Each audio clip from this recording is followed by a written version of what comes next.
Well, good afternoon. We're about 3 o'clock on Sunday. Happy Lord's Day.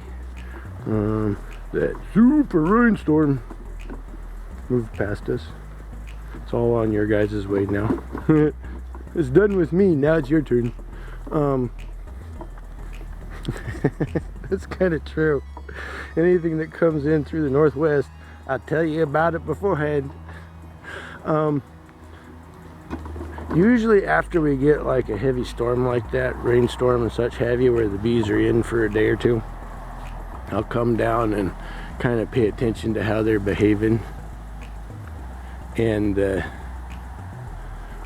we've just started getting a little bit nice, so they just started coming out in force.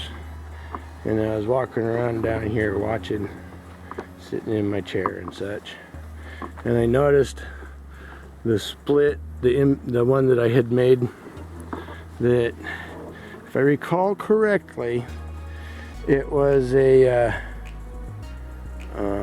split that I had made up in the long hive, and then combined with some bees, and then at its last inspection it had 3 brood, 3 bees.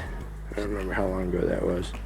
But I got noticing after all of this wet, when everybody else, even the ones that are, you know, the half zombie hives or whatever you want to call them, I noticed that that one wasn't very active. And so I looked into it and I saw very few eggs, and very few eggs and very few bees. I think I might swap those two. Be right back.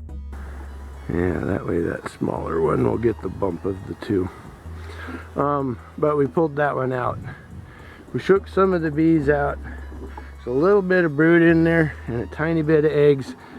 And on the 2 frames of bees, I cannot find the queen. I put it back here.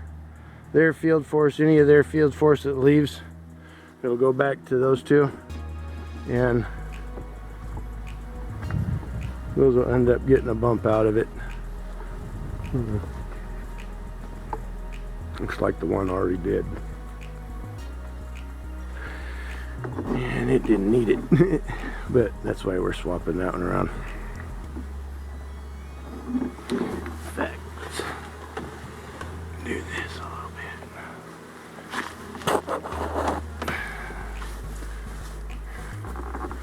So let's see, that would be 18.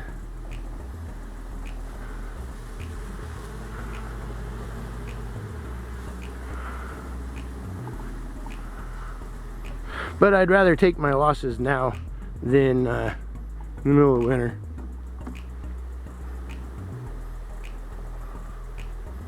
Most of the others I'm seeing good activity at, and they've got a bit of weight to them. So yeah, that'll give that one a good bump.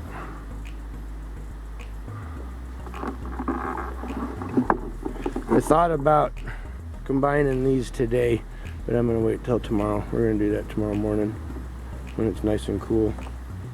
We'll combine those two and combine those two. So that operation can be done. I smell warm blackberry. But yeah, so that's what we got. What? Because this one up here needs to be shook out too.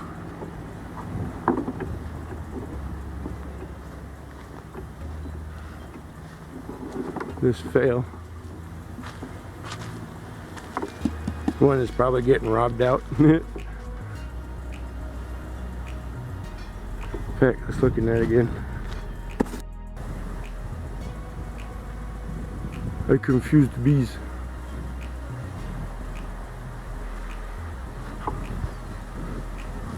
This one's upset at me. So the hive that was a fail, I brought over here and shook out some of them, left some of them, you know, probably about half the bees that were in there. And then I reversed the hives. So she's really upset at me. part of this that we're seeing is the confusion between reversing those two. So one thing I'm going to do is I'm going to slide the two of them closer back together, so we have a bit better. Maybe I'll move that one back over. That's a lot of bees on there. Be right back. There, that's what we'll do. This one's very upset at me. I can understand. It caused much confusion.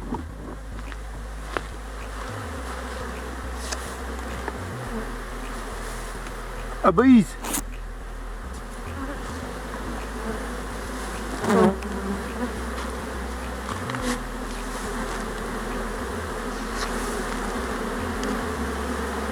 Ooh, they're gonna get mad at me. I do kind of want them super confused though. You know, they seem to be.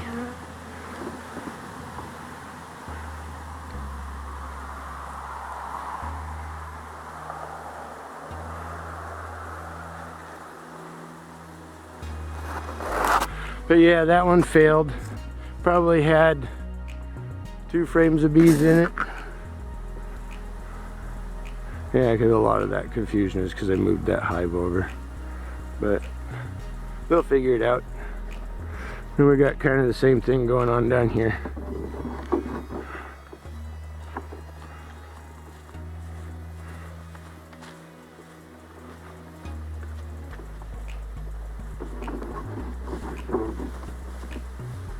Yeah, you're figuring it out. They're like, hey, that's our home, leave us alone.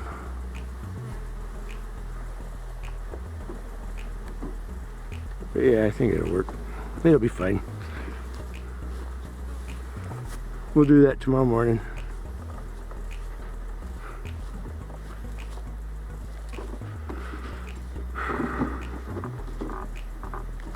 Sometimes mass confusion can be a useful tool.